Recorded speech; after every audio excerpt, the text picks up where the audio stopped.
Previous క్లాస్లో okay. So మనకి requirements ఎవరిస్తారు అనే దాని గురించి డిస్కస్ చేశాం కదా. సో బిజినెస్ టీమ్ వాళ్ళు హై లెవెల్లో రిక్వైర్మెంట్ ఏంటి, ఓకే, ఫీచర్ ఏంటి, దాని పర్పస్ ఏంటి అనేది బిజినెస్ అనలిస్ట్ ఆ ప్రొడక్ట్ ఓనర్స్కి ఎక్స్ప్లెయిన్ చేస్తారు. సో వాళ్ళు ఏం చేస్తారంటే వాళ్ళు ఇన్డెప్త్ రిక్వైర్మెంట్స్ డాక్యుమెంట్ చేసి in the form of stories అనమాట. Okay, requirement in the people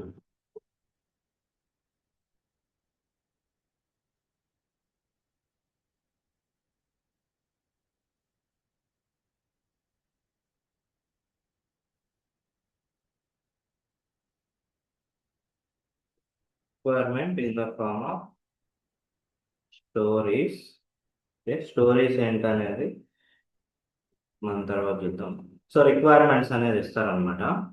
తర్వాత ఈ రిక్వైర్మెంట్స్ గురించి వాళ్ళు మీటింగ్స్ అనేవి కండక్ట్ చేస్తారు. ఎవరికి ఎందుకు ఆ రిక్వైర్మెంట్స్ గురించి మీటింగ్ అంటే ఆ రిక్వైర్మెంట్స్ వీళ్ళు ఏవైతే రాశారో ప్రొడక్ట్ ఓనర్స్ అవి రిమైనింగ్ టీమ్ మెంబర్స్ దాన్ని వర్క్ చేయాలి కాబట్టి సో వాళ్ళకి ఆ రిక్వైర్మెంట్స్ ఏంటో అండర్స్టాండింగ్ చేయడానికి రిక్వైర్మెంట్స్ వాక్ త్రూ మీటింగ్స్ అనేవి పెడతారు.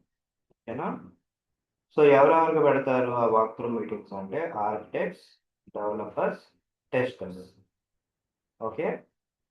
సో వీళ్ళకి ఎందుకు పెడతారంటే వీళ్ళే యాక్చువల్గా ఈ రిక్వైర్మెంట్స్ని సాఫ్ట్వేర్ డెవలప్మెంట్ చేసేది వీళ్ళే అనమాట. ఎవరు? Architects, developers and testers. Okay.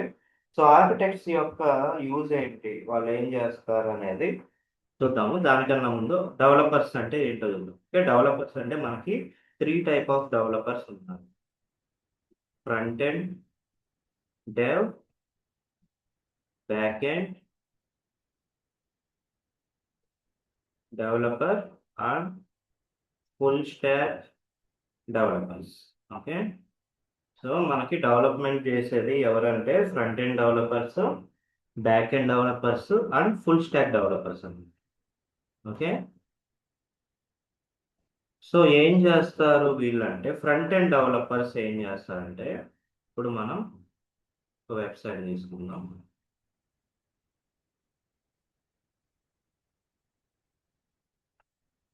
Site వచ్చేసి ఐసిఐసిఐ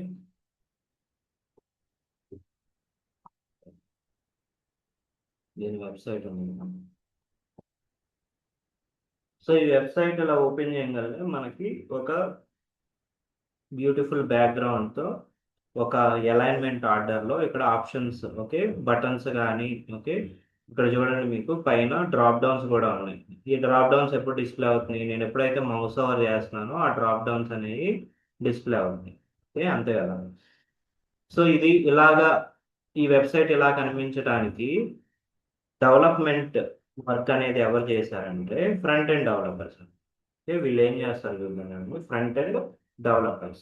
వీళ్ళు యూజ్ చేసే టెక్నాలజీ ఏంటంటే హెచ్టిఎంఎల్ లాంగ్వేజ్ యూజ్ చేస్తారు, సిఎస్ఎస్ యూజ్ చేస్తారు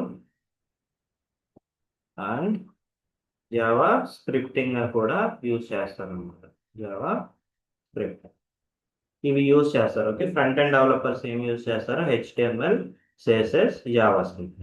బ్యాక్ ఎండ్ డెవలపర్స్ ఏం యూజ్ చేస్తారు? బ్యాక్ ఎండ్ డెవలపర్స్ వచ్చేసి they will use programming language అనమాట. జావా ఆర్ పైథాన్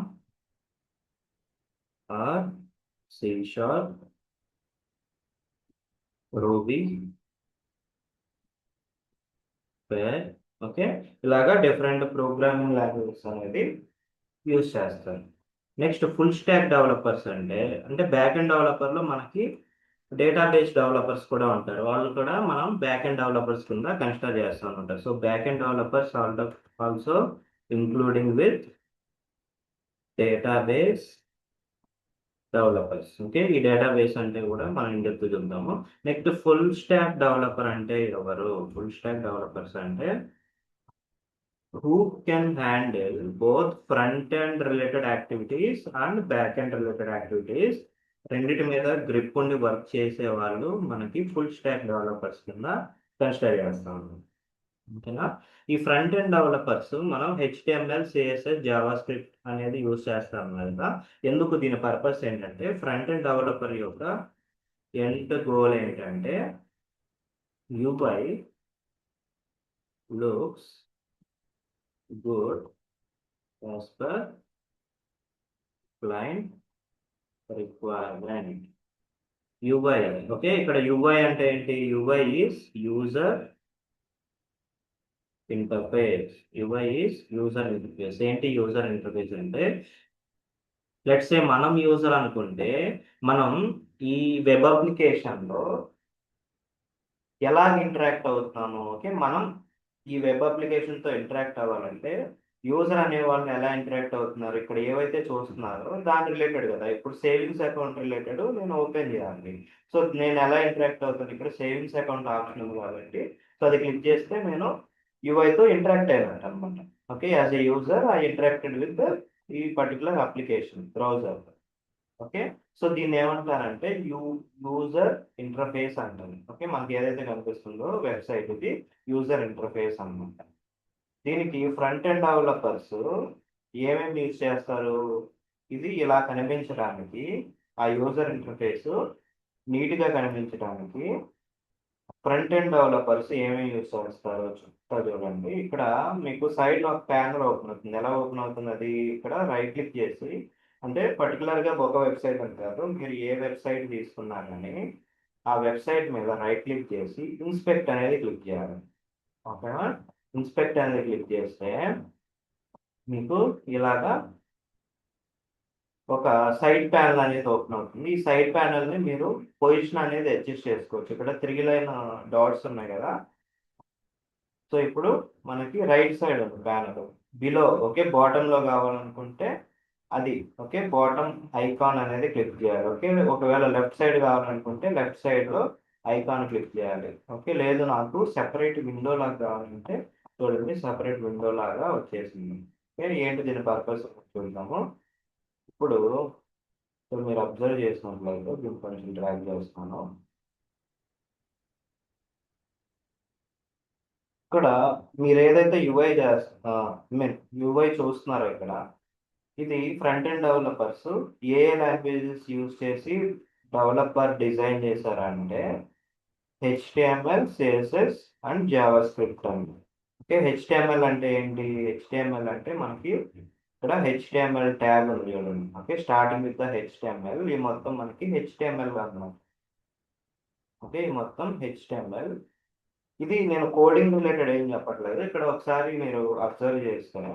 ఇక్కడ నేను ఇక్కడ సంథింగ్ లైన్స్ ఉన్నాయి. ఈ లైన్స్ మీద నేను మౌస్ ఓవర్ అనేది చేసుకుంటూ వెళ్తున్నాను. Okay, line by line mouse over చేసుకుంటూ వెళ్తే నాకు ఇటు సైడ్ రైట్ సైడ్ యూఐ మీద హైలైట్, ఓకే, పర్టికులర్ బ్లాక్స్ అనేవి హైలైట్ అవుతా ఉన్నాయి అన్నమాట.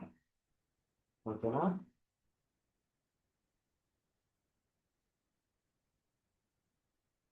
ఇప్పుడు లెట్స్ నేను సేవింగ్స్ అకౌంట్ ఎక్కడ ఉంది? సేవింగ్స్ అకౌంట్ చూసారా? ఇదేంటి? డివ్ అనమాట. డివ్ అంటే డివ్ ట్యాగ్. ఓకే, డివ్ అంటే డివ్ ట్యాగ్. దీన్ని నేను ఎక్స్పాండ్ చేస్తాను. ఓకే, ఇప్పుడు ఎక్స్పాండ్ ఆప్షన్ మీద దీన్ని ఎక్స్పాండ్ చేస్తే చూడండి, మళ్ళీ ఇందులో ఎక్స్పాండ్ ఆప్షన్. ఓకే, అందులో సేవింగ్స్ అకౌంట్ లో ముందు మనకు ఒక ఐకాన్ ఉంది. ఓకే, ఐకాన్ ని రిప్రజెంట్ చేయడానికి ఒక డివ్ ఆప్షన్. ఓకే, ఏముంది అక్కడ? ఒక ఇమేజ్ అనమాట. ఆ ఇమేజ్ ని ఎవరు పెట్టారు అక్కడ రావడానికంటే ఈ యూఐ ఫ్రంట్ ఎండ్ డెవలపర్స్ అక్కడ ఇమేజ్ రావడానికి ఇలాగ హెచ్టిఎంఎల్ కోడింగ్ అనేది చేస్తున్నారు. నెక్స్ట్ ఆ సేవింగ్స్ అకౌంట్ అనే టెక్స్ట్ ఎందులో ఉంది? కింద డివ్ ఒకటి ఉంది కదా, ఇక్కడ చూస్తే మీకు ఆ సేవింగ్స్ అకౌంట్ అనే టెక్స్ట్ ఉంది. ఓకేనా? సో ఈ హెచ్టిఎంఎల్ లో వాళ్ళు అలాగా కోడింగ్ అనేది చేసి పెట్టారు. ఎవరు? మనకి ఫ్రంట్ ఎండ్ డెవలపర్స్ అన్నమాట. సో హెచ్టిఎంఎల్ యూస్ చేస్తే జనరల్ గా మనకి ఆ టెక్స్ట్, ఇమేజెస్ ఒక ఫార్మాట్ వస్తుంది. కానీ వెబ్సైట్కి బ్యూటిఫికేషన్ అంటే ఈ బ్యాక్గ్రౌండ్ కలర్స్ కానీ, ఓకేనా, కొంచెం స్పెషల్ అట్రాక్షన్స్ కానీ, ఇక్కడ మీరు చూస్తే ఇక్కడ ఒక పెద్ద ఇమేజ్ ఉంది. ఓకే, ఇమేజ్ ఇలా రావాలన్నా కానీ, ఓకే, ఇదంతా బ్యూటిఫికేషన్ ఎలాగంటే వీళ్ళు సిఎస్ఎస్ లాంగ్వేజ్ యూజ్ చేస్తారు. ఓకే, క్యాస్కేడింగ్ స్టైల్ షీట్ అన్నమాట. సో ఈ సిఎస్ఎస్ దేనికంటే మనకి website beautification related. Java script use చేస్తారు. జావా స్క్రిప్ట్ అంటే వీళ్ళు యూఐలో కొన్ని లాజిక్స్ అనేది యాడ్ చేస్తూ ఉంటారు. ఆ లాజిక్స్ రిలేటెడ్ జావా స్క్రిప్ట్ అనమాట. ఇప్పుడు మీరు టాప్లోకి వెళ్తే HTML can be considered as two parts అనమాట. ఒకటి వచ్చేసి హెడ్, రెండోది వచ్చేసి బాడీ. ఓకే, బాడీ అంటే మొత్తం వెబ్సైట్ డిజైనింగ్. ఓకే, హెడ్లో ఏం చేస్తారంటే some logics. Okay, UI designers కూడా JavaScript, okay, Java scripting use చేసి లాజిక్స్ అనేవి రాస్తారు. ఓకే, ఇది ఆ యూఐ రిలేటెడ్ లాజిక్స్ అని. ఓకేనా? సో ఇదంతా మీకు ఎందుకు చెప్పానంటే మీకు అసలు డెవలపర్ ఏం చేస్తాడు, ఫ్రంట్ ఎండ్ డెవలపర్ అంటే ఏంటి, వాళ్ళు ఏ లాంగ్వేజ్ యూజ్ చేస్తారు, వాళ్ళు చేసే పని ఏంటి అని చెప్పి ఒక అండర్స్టాండింగ్ కోసం. ఓకే, సో లోపలికి వెళ్ళిన తర్వాత మీకు డెవలపర్ అంటే ఏం చేస్తాడు అనేది ఒక అండర్స్టాండింగ్ కోసం ఈ ఫ్రంట్ ఎండ్ డెవలపర్ ఏ లాంగ్వేజ్ యూజ్ చేస్తాడు, ఓకే, ఎలా వర్క్ చేస్తారు అనేది చెప్పాము. Okay, next back end developer. Back end developer అంటే బ్యాక్ ఎండ్ డెవలపర్ ఏ ఏంటి ప్రోగ్రామింగ్ లాంగ్వేజెస్ అనేది యూజ్ చేస్తారు. ఓకే, ఎనీ ప్రోగ్రామింగ్ లాంగ్వేజ్ అనమాట that can be decided by the project requirement. మధ్యలో ఏమైనా డౌట్ ఉందా? హలో.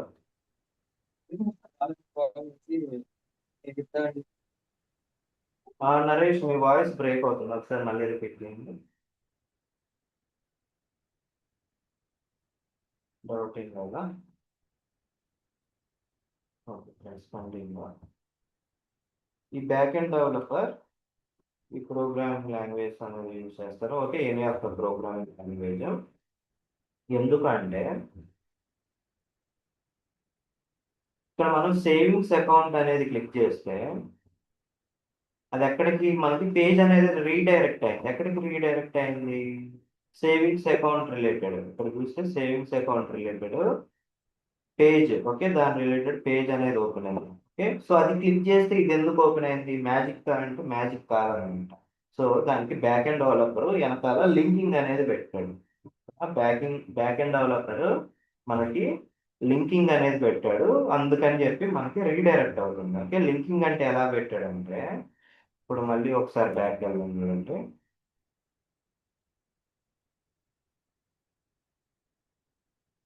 ఇక్కడ సేవింగ్స్ అకౌంట్ క్లిక్ చేసినప్పుడు ఇక్కడ మీకు రైట్ సైడ్ నెట్వర్క్ అని ఉందా? ఓకే, నెట్వర్క్ అని ఉంది కదా.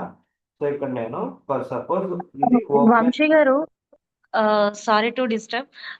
Your voice is getting low. Very from yesterday to today, it was very low. Can you okay, please set your mic? Others కూడా అలానే ఉందా? No, it's good. గుడ్. అవును sir, కొంచెం తక్కువ వస్తుంది వాయిస్. ఈ రోజా?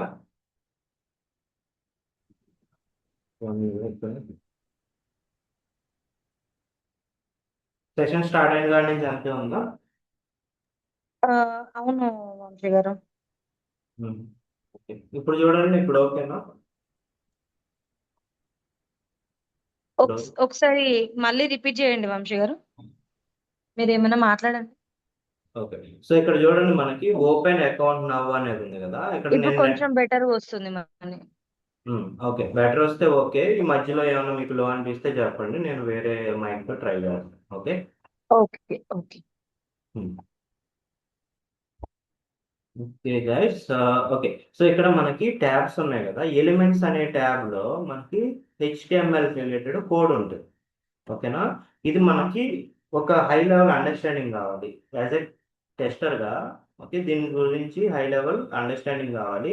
ఎస్పెషల్ ఆటోమేషన్ టెస్టర్ అయితే మనకి లొకేటర్స్ ఐడెంటిఫై చేయడానికి కావాలన్నమాట. అది మనం సెలీనియం స్టార్ట్ అయిన తర్వాత దీని గురించి కొంచెం డీప్ డైవ్ అనేది చేద్దాం. ఓకే, సో ఇక్కడ మీరు అబ్జర్వ్ చేస్తే network tab. Okay, network tab అన్నమాట.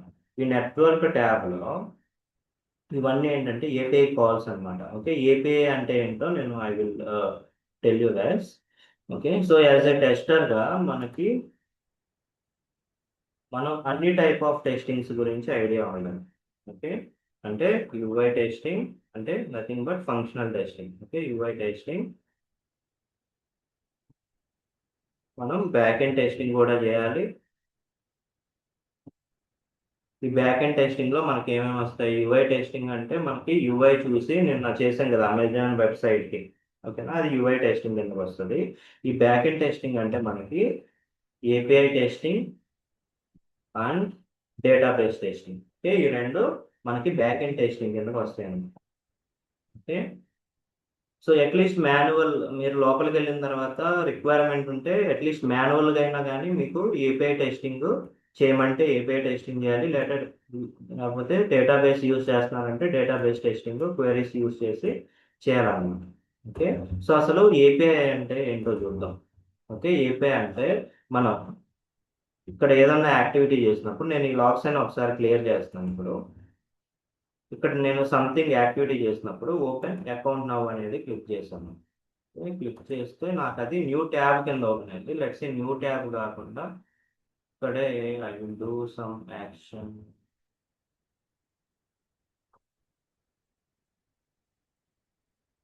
అప్లై నౌ అంటే okay, it is also redirect. Okay, so okay, redirect అయినా కానీ ఇక్కడ మీరు చూస్తే మీకు ఇవి ఏపీఐ కాల్స్ అన్నమాట. ఓకే, ఏపీఐ కాల్స్ అంటే ఏంటంటే ప్రతి ఏపీఐకి ఒక స్టేటస్ కోడ్ అనేది ఉంటుంది. ఇక్కడ 200 అంటే మనం ఏదైతే ఇక్కడ యాక్షన్ పర్ఫామ్ చేసామో ఆ యాక్షన్ సక్సెస్ అయినట్టు అన్నమాట. ఓకే, సో ఎందుకు ఏపీఐ కాల్ అయింది అంటే ఇది బ్యాక్ ఎండ్ డెవలపర్ లింక్ చేస్తాడు అనమాట. ఓకే, ఇప్పుడు నేను అప్లై నౌ అంటే అది నాకు ఎందుకు రీడైరెక్ట్ అయింది, అదేమన్నా మ్యాజిక్ అంటే కాదు. మనకి బ్యాక్ ఎండ్ డెవలపర్ ఈ పర్టికులర్ అప్లై నౌ బటన్కి బ్యాక్ ఎండ్లో ఒక యూఆర్ఎల్ అనేది రీడైరెక్షన్ పెడతాడు. ఓకేనా, యూఆర్ఎల్ రీడైరెక్షన్ పెడితే ఆ యూఆర్ఎల్కి రీడైరెక్ట్ అవుతాము. సో యాజ్ ఏ యూజర్ మనం ఈ నెట్వర్క్ ఓకే డెవ్ టూల్స్ అనేది ఓపెన్ చేయం కాబట్టి మనకి బ్యాక్ ఎండ్ ఏం జరుగుతుందో అర్థం కాదనమాట. సో యాజ్ ఎ టెస్టర్స్గా మనం కొంచెం అండర్స్టాండ్ చేసుకోవడానికి చూద్దాము. సో ఇది క్లిక్ చేసినప్పుడు ఇది ఓపెన్ అయింది కదా, సో ఏంటి అనేది ఇది ఒకసారి క్లిక్ చేస్తే ఇందులో మనకి డిఫరెంట్ ట్యాబ్స్ ఉంటాయి. నేను ఒకసారి రైట్కి ట్రాక్ చేస్తాను. సో హెడర్స్, ఓకే, హెడర్స్ అంటే ఇది మనకి రీడైరెక్ట్ అయిన యూఆర్ఎల్ ఉంది. Okay, request URL. పోస్ట్ అంటే ఏంటంటే they are creating. Okay, apply now అంటే ఏంటి, they are trying to create new record అనమాట. ఓకే, కొత్త రికార్డ్ని క్రియేట్ చేస్తున్నాం కాబట్టి పోస్ట్. ఓకే, 200 ఓకే అంట. దీనికి వీళ్ళు పేలోడ్ అనేది జేసన్ ఫార్మాట్లో పేలోడ్ అనేది పంపించుకున్నాం. ఓకే, ఇది Jason format. Preview response. Okay, response కూడా మనకి జేసన్ ఫార్మాట్ అనమాట. అంటే ప్రతిదానికి స్టార్టింగ్ అండ్ క్లోజింగ్ ట్యాగ్స్ అనేది ఉంటుంది. ఓకే, సో ఇది స్క్వేర్ బ్రాకెట్ అయినా కానీ స్టార్టింగ్ అండ్ క్లోజింగ్ ట్యాగ్స్ ఉంటాయి. దీని రెస్పాన్స్ మనకి వచ్చిందంటే 200 అనమాట. ఓకే, 200 ఓకే అంటే మనకి రెస్పాన్స్ వచ్చినట్టు. సో ఇలాగా బ్యాక్ ఎండ్ డెవలపర్ పని ఏంటంటే ఫ్రంట్ ఎండ్లో మనం ఏదైనా యాక్టివిటీ చేస్తే back end developer if any action performed on UI in the backend have will record those UI actions and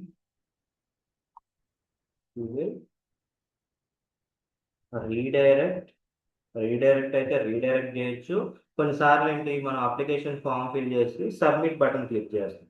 okay, submit అంటే మనకు ఒక యూజర్ ఐడి అనేది క్రియేట్ అయింది. ఎలా క్రియేట్ అయింది యూజర్ ఐడి అంటే మనకి బ్యాక్ ఎండ్ డెవలపరు ఇంటర్నల్గా డీటెయిల్స్ మొత్తం సేవ్ చేసి ఆ రిలేటెడ్ యూజర్ ఐడి అనేది కొత్తది క్రియేట్ చేస్తాం. Okay, redirector submissions. ఓకే, ఇలాగ డిఫరెంట్ యాక్టివిటీస్ మనకి బ్యాక్ ఎండ్ డెవలపర్ అనేవాళ్ళు లింక్ చేస్తారు. ఓకేనా, మరి ఇప్పుడు for suppose I go to this website home page.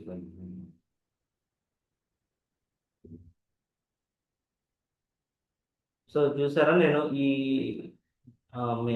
ICICI logo మీద క్లిక్ చేస్తే నాకు హోమ్ పేజ్కి రీడైరెక్ట్ అయిపోయింది. ఎలా రీడైరెక్ట్ అయిందంటే బ్యాక్ ఎండ్ డెవలపర్ దానికి ఆ పర్టికులర్ ఇమేజ్ అనమాట. ఓకే, ఇది ఒక ఇమేజ్ అనమాట. యూఐ డెవలపర్ దానికి ఇమేజ్ క్రియేట్ చేస్తాడు. బ్యాక్ ఎండ్ డెవలపర్ ఏం చేస్తాడు, ఆ ఇమేజ్ ని రీడైరెక్ట్ అయ్యేలాగా లింక్ అనేది ఒకటి ఏపీఐ అనేది క్రియేట్ చేస్తుంది. ఓకేనా. సో ఇప్పుడు నేను కొత్త కార్డ్స్ అనేది అప్లై చేద్దాం అనుకుంటున్నాను. Okay, I want apply for the new cards. Okay, దాని రిలేటెడ్ ఏపీఐస్ లోడ్ అయింది. Okay, let's different type of cards ఉన్నాయి కదా ఇక్కడ. Let's I want apply for credit card. Okay, apply now, apply option.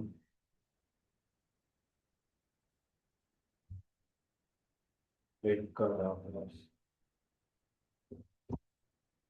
Okay, first suppose నేను apply చేయాలంటే అది కొన్ని basic details అడుగుతుంది. ఓకే, సిబిల్ స్కోర్ అదంతా చెక్ చేయాలి. ఓకే, చూడండి ఇప్పుడు లెట్స్ సే ఎనీ యూజర్ ఒక కొత్తగా క్రెడిట్ కార్డ్ అప్లై చేద్దాం అనుకున్నాడు బ్యాంక్లో.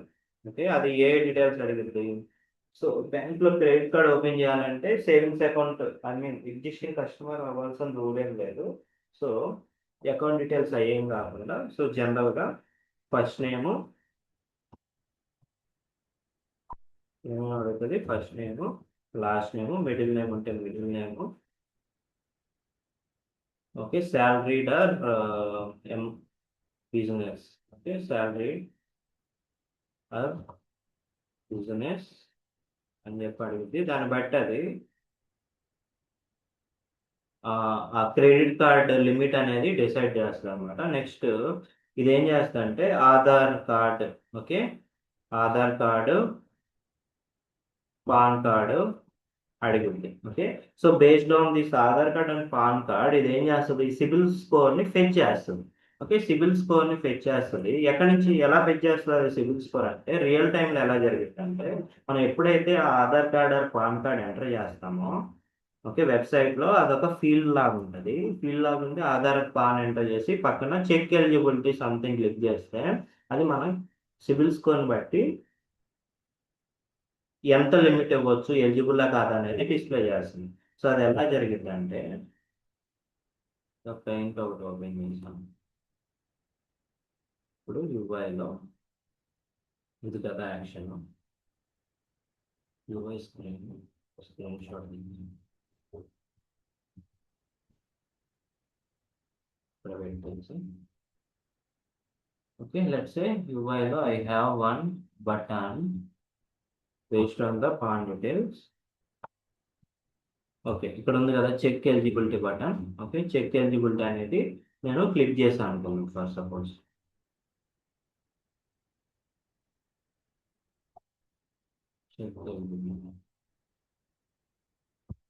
సో అది క్లిక్ చేయగానే మనకి ఏమైంది, ఏపీఐ అనేది ట్రిగ్గర్ అయింది. ఏపీఐ కాల్స్ అనేది ట్రిగ్గర్ అవుతుంది. సో ఇవి ఆ పర్టికులర్ ఏపీఐ కాల్స్ అనుకుంది. For suppose these are relevant API calls.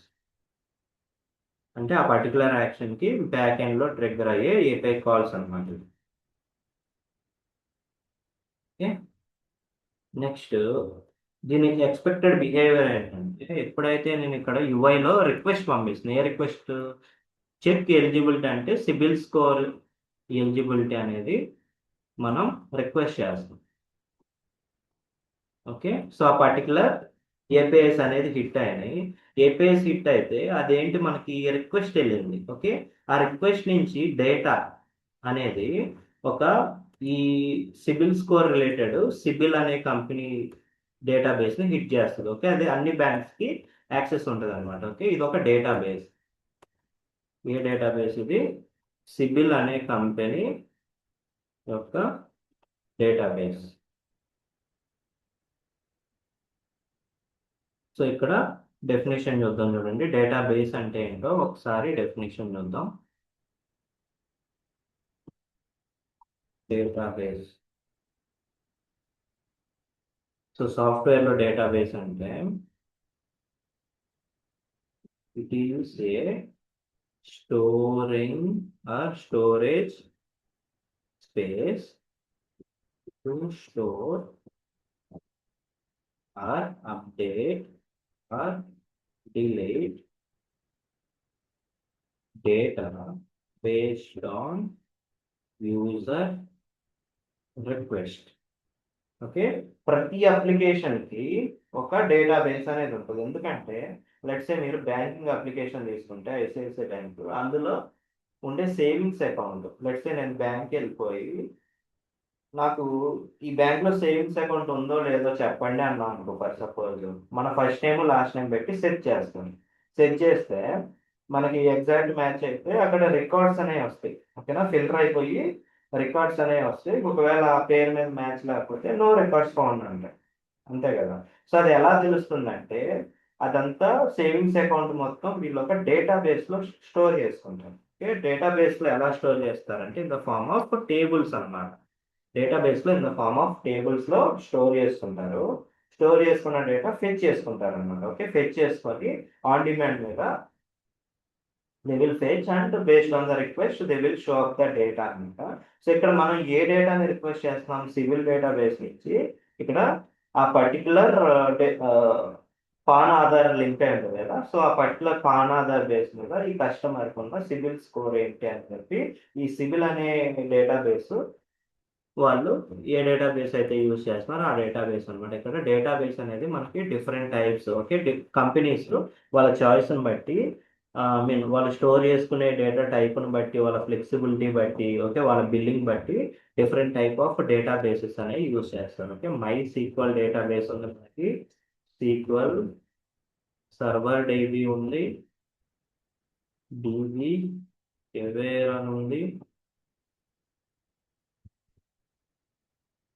Okay, so ఇవి మేజర్గా యూజ్ చేస్తుంటారు. సో ఇలాగ డిఫరెంట్ డేటాబేస్ అంటే ఇవి ఆ డేటాని స్టోర్ చేసుకోవడానికి సపోర్ట్ చేసే ప్లాట్ఫామ్స్ అనమాట.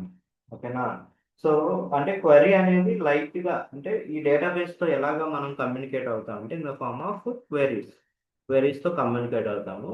ఆ క్వెరీ సింటాక్స్ అనేది database to database very minor changes అనేది ఉంటుంది. But okay, concept is same అనమాట. ఓకేనా, సో అలాగా ఫిల్టర్ చేసుకొని ఇక్కడ యూఐలో అయితే మనం పర్టికులర్గా క్వెరీ ఏం రాయము. బట్ ఏంటంటే ఈ బ్యాక్ ఎండ్ డెవలపరు మనం ఏదైతే ఆధారపాటించామో దాన్ని బట్టి వీడు ఇంటర్నల్ ఫిల్టర్ అనేది పాస్ చేస్తాడు. ఓకే, పాస్ చేసి రిక్వెస్ట్ చేస్తాడు. ఓకే, ఆ ఏపీఐ త్రూ ఏపీఐ ద్వారా మనకి ఈ సిబిల్ డేటాబేస్ని హిట్ చేసి డేటాని రిక్వెస్ట్ చేస్తాడు. ఒకవేళ డేటా ఎగ్జిస్ట్ ఏంటంటే ఆల్రెడీ డేటా ఎప్పుడు ఉంటుంది, ఆ particular user already credit card use చేస్తే సమ్ సిబిల్ స్కోర్ అనేది ఉంటుంది. అసలు క్రెడిట్ కార్డ్ అనేది యూజ్ చేయకపోతే సిబిల్ స్కోర్ ఏదో 0 or 1 ఉంటుంది. ఓకేనా, అది ఎక్స్పెక్టెడ్ 0 or 1. ఒకవేళ ఈ డేటాబేస్లో యూజర్ డేటా లేకపోతే ఇట్ విల్ రిటర్న్ 0 or 1. ఒకవేళ ఆల్రెడీ క్రెడిట్ కార్డ్ ప్రీవియస్గా యూజ్ చేసి ఈఎంఐస్ ఏమైనా రన్ అవుతుంటే కనుక మనకి అది సిబిల్ స్కోర్ అనేది రిటర్న్ చేస్తాం అనమాట. ఇప్పుడు ఓన్లీ రెస్పాన్సెస్ వన్ డైరెక్షన్లో చూసాం. ఓకే, ఏంటి యూఐ నుంచి బ్యాక్ ఎండ్ డెవలపర్ ఏపీఐని హిట్ చేస్తారు. ఆ ఏపీఐ ఇంటర్నల్గా మళ్ళీ బ్యాక్ ఎండ్ డేటాబేస్ని హిట్ చేసి ఆ రిక్వెస్ట్ని సెండ్ చేస్తుంది. ఓకే, రిక్వెస్ట్ సెండ్ చేసినప్పుడు మనకి మళ్ళీ డేటాబేస్ నుంచి రెస్పాన్స్ అనేది వస్తుంది అనమాట. అంటే డేటాబేస్ నుంచి రెస్పాన్స్ వచ్చి అది ఏపీఐకి ట్రిగ్గర్ అయ్యి ఏపీఐలో మనకి చూసారా ఇక్కడ మనకి రెస్పాన్స్ అని చెప్పి ట్యాబ్ ఉంటుంది. ఓకే, నేను ఇక్కడ ఎనీ ఏపీఐ క్లిక్ చేస్తాను, ఇది రైట్ డ్రాక్ చేస్తాను. ఇక్కడ రెస్పాన్స్ ఉంది కదా. సో ఏపీఐకి రెస్పాన్స్ అనేది జేసన్ ఫార్మాట్లో వస్తుంది. జేసన్ ఫార్మాట్ అనేది ఒక రెగ్యులర్ నార్మల్ యూజర్కి అర్థం కాదు. ఓకే, ఈవెన్ బ్యాంకింగ్లో పనిచేసే వాళ్ళకైనా కానీ ఇక్కడ రెస్పాన్స్ వస్తే అర్థం కాదు. వాళ్ళకి యూఐలో రెస్పాన్స్ నెంబర్ రూపంలో డిస్ప్లే చేస్తేనే అర్థమవుతుంది. అంతే కదా. సో వీళ్ళు మళ్ళీ ఈ బ్యాక్ ఎండ్ డెవలపర్స్ ఏం చేస్తారు, ఇక్కడ వచ్చిన జేసన్ రెస్పాన్స్ని ఒక valid format, okay, valid UI ఫార్మాట్లోకి కన్వర్ట్ చేసేసి యూఐకి పాస్ చేస్తారు అనమాట. ఓకే, సో అది మనకి బై డైరెక్షన్లో జరిగింది. మళ్ళీ ఆ వచ్చిన రిక్వెస్ట్కి రెస్పాన్స్ అనేది హిట్ అయింది. సో ఇది మనకి 3-tier ఆర్కిటెక్చర్ అంటారు. ఓకేనా, సో జనరల్గా ప్రజెంట్ మార్కెట్లో సాఫ్ట్వేర్ ఇండస్ట్రీలో అంతా 3-tier ఆర్కిటెక్చర్ అనేది నడుస్తుంది. We call it as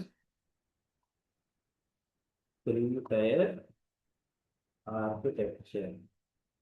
okay, ఎందుకంటే ఇక్కడ 3 డిఫరెంట్ సిస్టమ్స్ లాగా ఇన్వాల్వ్ అయింది కాబట్టి. సో ఫస్ట్ సీక్వెన్స్లో రెస్పాన్స్ అనేది వెళ్తుంది. అదే సీక్వెన్స్లో లాస్ట్, ఓకే, లాస్ట్ ఏదైతే రిక్వెస్ట్ వెళ్ళిందో అక్కడి నుంచి మనకి రెస్పాన్స్ అనేది యూఐకి హిట్ చేస్తారు.